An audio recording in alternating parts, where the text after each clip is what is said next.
Communication Untangled with Sue Keogh. Episode 5, Untangling Reviews. Why do the thoughts of complete strangers that we read on the internet have so much influence over our buying decisions? And how can businesses ask the right questions at the right time to encourage customers to leave positive online reviews that lead to more sales? One person who knows this subject backwards is Nigel Apperley. He has 2 decades of e-commerce expertise at places like Slendertone and Waterford, Wedgwood, Royal Doulton. It was when he was Director of Ecommerce at Kwik-Fit that he really started to see a link between customer reviews and sales. So he ran an experiment. He gathered up Google reviews and showed them on a website and on screens in stores, and he saw an average increase in revenue of over 50%. Bit of a light bulb moment. So in 2014, he set up Trustist. This is a customer review platform which pulls together reviews from lots of different sources to boost your presence in Google search results, which leads to more clicks, which leads to more sales. I met him in a private dining room at the Ivy in Soho, where they were just getting set up for lunch, and he was straight in there with some very helpful advice about how to get positive reviews from your customers. Asking at the right time is the most important thing anyone can do. So if you've just bought a house, you're going to be most delighted when you get the keys. And so that's the time to ask for a review from that customer. And on the other side of the equation, when you're selling a house, it's when you've just had £500,000 put in your bank account. You're going to be over the moon, aren't you? So that's the time to ask for a I think this is possibly review. where some people go wrong as well. They leave it till right to the end of the process. Yeah. And by that point, people have picked up on things that are going wrong. I mean, we've all been into an Italian restaurant. I won't name names for this one. You get given the receipt at the end of the meal, and there's a 20-character code on the back of the receipt, and they say, when you get home, would you mind going to the website, putting this 20-character code in and leaving a review? Why would you make it so hard for someone to leave a review? So we use QR codes a lot of the time. So our biggest customer is Timpson. So that's Johnson's The Cleaners, Jeeves of Belgravia, Snappy Snaps, Max Billman. We look after 2,105 of their shops. In their shops, if they've still got the COVID sneeze screens up, it's on the sneeze screen. If not, it's on the desk. There's a QR code, and the branch manager is encouraged to ask customers when they pick up their shoes after having them rehealed, or their dry cleaning if they've been to Johnson's, or their photos if they've been to Snappy Snaps. They're asked to leave a review there and then. And we call it the moment of delight. So asking at the moment of delight is the crucial way to collect reviews, and leaving it even an hour or a day after the customer has been delighted by your service is too late. The drop-off is enormous. It's 90% drop off from where you could be. So asking at the right time is crucial. And are you encouraging this to be a human interaction as well? So it's actually the nice, friendly branch manager is saying to the customer, it's not just a sign. It probably makes a difference, doesn't it, having the nice, cheery person that's just served you? Yeah, I remember going into Timpson in an arcade in Cheltenham. The branch manager in there is fantastic and a very friendly guy. And I had some keys cut, and he said, "Oh, would you mind leaving us a review? All you have to do is scan the QR code." And I thought, this is brilliant. This is exactly the way they should be doing it. So they've obviously been trained very well by head office. On my business card, on the back of my business card, I have a QR code. And with a number of our clients, I take them out for lunch or dinner. After I've plied them with a bottle of wine. Another good time to strike. That's a great time to ask for a positive review. So I get them to scan the QR code using their camera on their phone. It brings up the option to leave a Trustist review or a Google review, and obviously I encourage them to leave a Google review if they've got a Google account. It's interesting what you say about Google reviews as well, because I see this as a big kind of untapped resource. A lot of people don't even go on their Google business page. They don't try and help the reviews. There was a couple of years ago, I was looking to get a picture framed, and I looked at the local picture framers, and then it had 3 reviews, and they're all awful. And prior to reading the reviews, I was just going to go back in the shop, but then I read them all, and it said, yeah, that guy's really grumpy. He's really miserable. And I thought, yeah, he is grumpy and miserable. I'm not going to go there. And I really thought this is such an opportunity for him to turn that around. You know, so do you see this a lot lot that people neglect their Google reviews when they could be having such a positive impact on their business? Several things here. So firstly, people ought to be collecting Google reviews. And I mean, we're in the reviews business and we've been around we're in our 10th year and we've only got 450 reviews. So I know how hard it is to collect reviews. So yeah, they should be asking for reviews, but how they respond to reviews is incredibly important as well. So several things on this as well. When I was at Kwik-Fit, we had an SLA with our contact centres that they had to reply to reviews, whether they be Google or anywhere, within 3 hours. So we used to collect tens of thousands of reviews every month at Kwik-Fit. We had 800 branches. On average, we would have one bad review a month per centre. So that was 800 bad reviews we had to contend with every single month. The way we used to deal with those reviews was to say, we're really sorry you've had a bad experience of Kwik-Fit. Please contact the area manager, John, on 07 blah, blah, blah, and just get it offline as quickly as possible. If you go on to TripAdvisor and you read some of the... I love reading the TripAdvisor reviews. They're hilarious. I'm going straight for the 1-star rating. And then the responses to the reviews are even funnier than the reviews often, because the restaurant owners take it to heart often. Just be professional, get it offline as quickly as possible. Absolutely. And show to the rest of the world that you care about your customers by responding quickly. And I think sometimes you have to do it through gritted teeth, don't you? Of course. And you have to really sort of suppress, and you say, thank you for giving that feedback. It's helping us create a better service and that kind of thing. Yeah. Let's move on to talking about how it feels from the customer's perspective as well, because thinking about TripAdvisor and places like that actually you do feel almost suspicious if somewhere has 100% 5-star reviews. You know that not every restaurant is going to deliver a perfect service every time. There's always going to be things to go wrong. So how does that come across in reviews? And do you actually encourage places to allow the odd bad review to creep in? Yes, so I'm going to answer that in 2 ways. Firstly, as a consumer myself. So my wife and I have a target of eating in 4 times a month, which we have failed to do so far this year. So we eat out an awful lot. So we look at reviews on Google, and if we see a restaurant with a 4.7 rating, that is extraordinarily That's good. A sweet spot for you, is it? Well, you don't often see anything beyond 4.7, and even 4.3 is pretty good, but once it gets down into the 3s, I probably wouldn't go to that particular restaurant. There was a massive study done with about 20,000 businesses, and it looked at the correlation between rating and conversion rate. So there's more web sales oriented than in the store.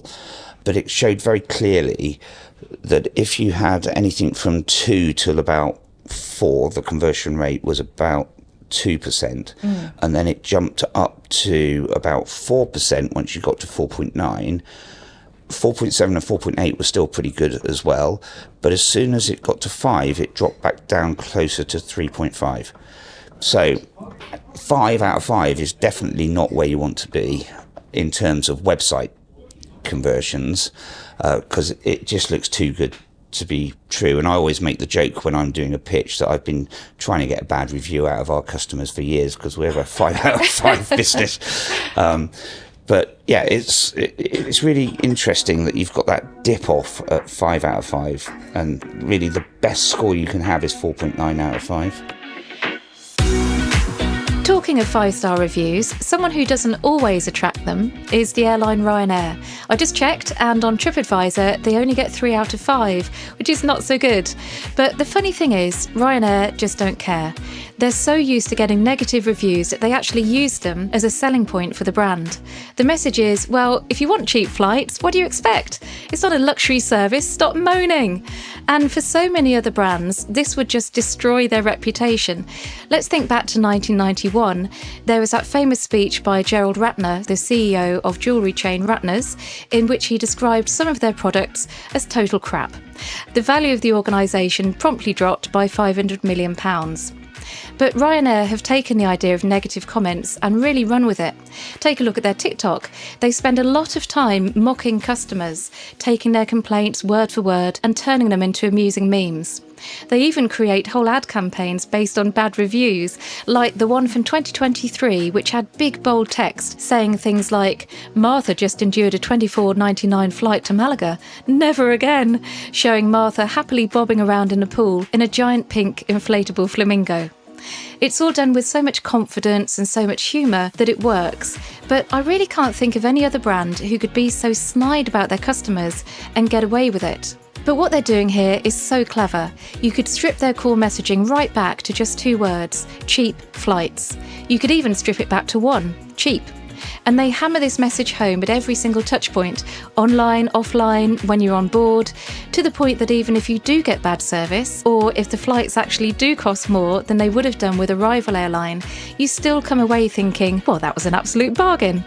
But this isn't necessarily an approach that we suggest every business should take. Let's go back to Nigel now and think of alternative ways to deal with bad reviews. So we work with a lot of different brands in different sectors, and we've had things like working with secondary schools. Their Google reviews, it looks like an episode of Grange Hill. You know, people are saying, "This teacher smells, my sausages are rubbish," and that kind of thing. But when you're in a slightly different environment, a taxi company, for example, one thing that I've seen people do is go back to customers that have left a bad review and then nicely message them and say, actually, you know, we're a small business, we're a local business, this is really affecting our trade, and almost make them feel guilty enough to change it. Is that something you'd recommend brands to do, to kind of reach out personally behind the scenes and encourage people to improve their rating? Your online reputation is paramount these days, so everything you can do to manage it, you should do. The other thing is, if you've had a negative or bad review that isn't representative of what you've actually done, on Google, you have the right to ask Google to remove it. And what we find is perseverance is key. You typically have to appeal the review 5 times, and even then there's only a 20% chance of Google taking the fake or misleading review down. And what are the things that they have done over the years to try and spot fake reviews?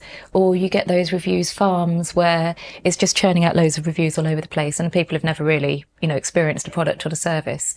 Is there anything that they've brought in over the years that have helped prevent this? Not that we've seen. We've heard them talk about it an awful lot, and I get offers in my inbox weekly to have reviews written for me professionally, so to speak, which is nonsense. This actually brings us on to another subject, which is review gating. So one practice which Google can spot, and we've seen evidence of this, is that if you say to your customers, if you've had a good experience, please leave us a good review. If you've had a bad experience, please tell us. So they're saying to people, only leave a good review if you've had a good experience. If you've had a bad experience, then talk to us and we'll try and put it right. That's called review gating. And there was a company that went from a rating of 4.1 to 3.9 as a result of cheating the system by review gating. And they had about 2/3 of their reviews disqualified as well. Going back to the conversion rate graph that I told you about earlier in the interview, the difference between 4.1 and 3.9 would have made about a 10% difference in their sales. I think that is interesting, though, how you frame it. So instead of saying, was there anything that went wrong for you, you know, talk about what areas are there for improvement or something, or, you know, is there anything that you can suggest to people about the language around how you frame it to set people up to leave a good positive review? Yeah, so a few things we've learned over the years. We used to have about 5 or 6 questions when we first started to ask people to leave a Trustist review, and hardly anyone would leave one. And then we simplified it down to 1 question, and we made it as simple as possible. How did we do today?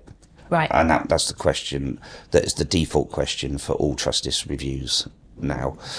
We also found that if we pre-populated the star rating with 1 star, our clients got lots of 1-star reviews. Right. But when we pre-populated it with 5 stars, our clients got lots of 5-star reviews. And I don't think that's gaming. Most of the time when people are leaving a review, it's because they want to leave a positive review anyway, and it's an oversight going back 8-9 years when we first developed the system. One thing that interests me as well is why we trust the opinions of complete strangers.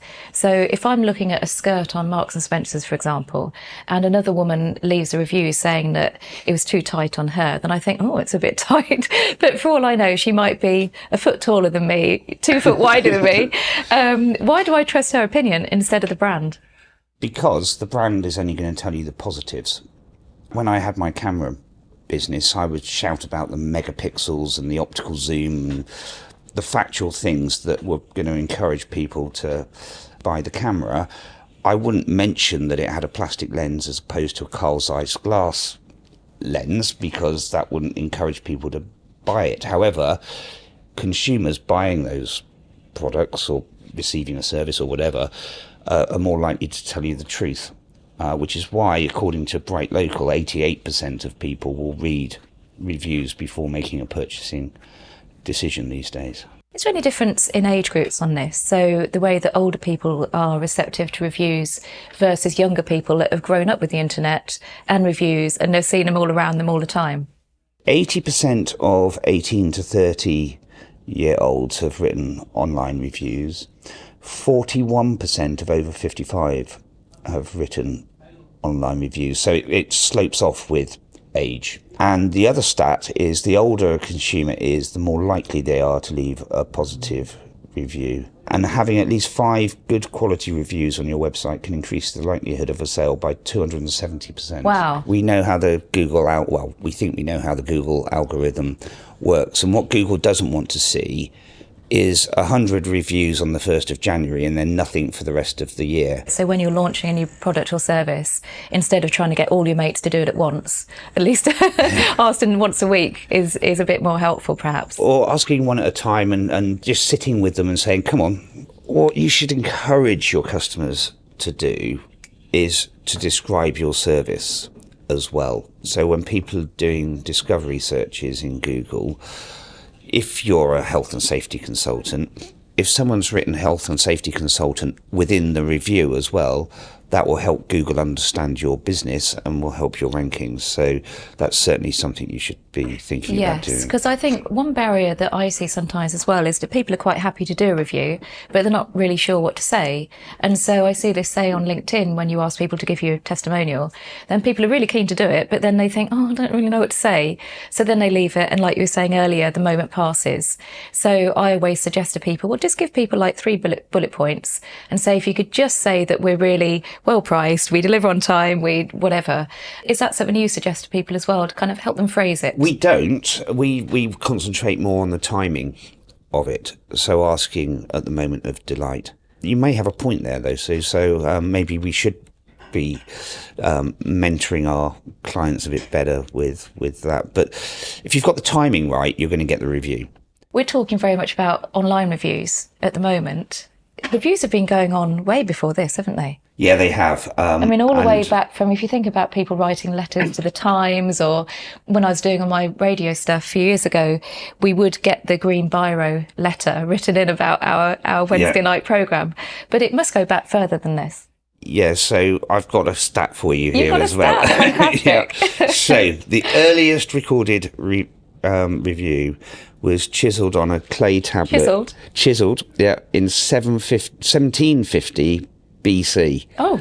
So nearly 4,000 years ago. Wow. And was it a It complaint?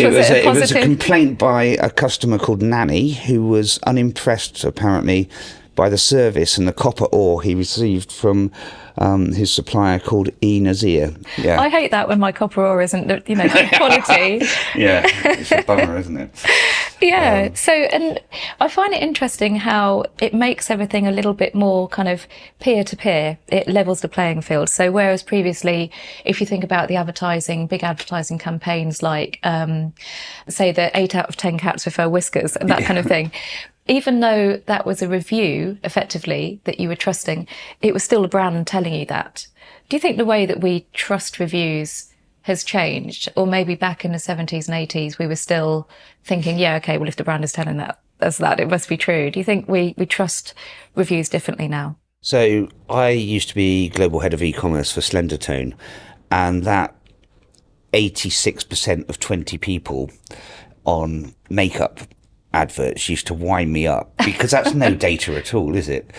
Whereas a text review, you can go down to one review and take the opinion of that, rather than yes no answers from a data set that might be influenced because they've been given the product. So I think those 8 out of 10 type things I don't see quite as much of that these days as you used to, and I think that's a good thing. I don't think they ever did ask the cats themselves, you know.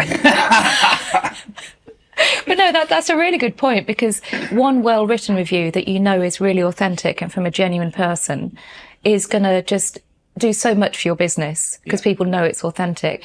So what are those things? Let's just recap those things that you can do to encourage people to A, leave reviews, and then B, make sure they're positive and helpful. The first part is obvious. You need to ask for reviews, and you need to embrace reviews. I mean, sometimes I'll do a pitch to a company and they say, well, the reason we haven't gone with a review platform is we're scared of getting a bad review. Getting a bad review isn't the end of the world, and in fact you need 1 or 2 bad reviews to bring your score down from 5 to 4.9. How you answer that bad review is of paramount importance, and the speed at which you answer it is too.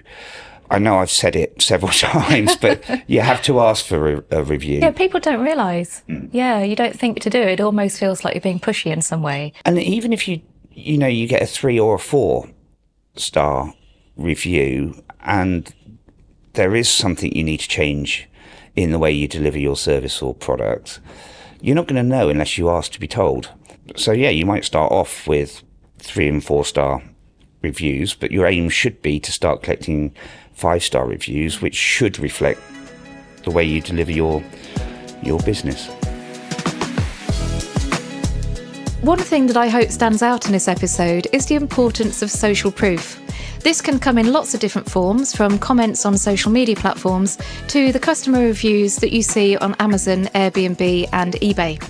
It used to be a very top-down manner of communication. You'd have brands on billboards displaying messages for the consumer walking past on the street below, whereas now it's much more two-way.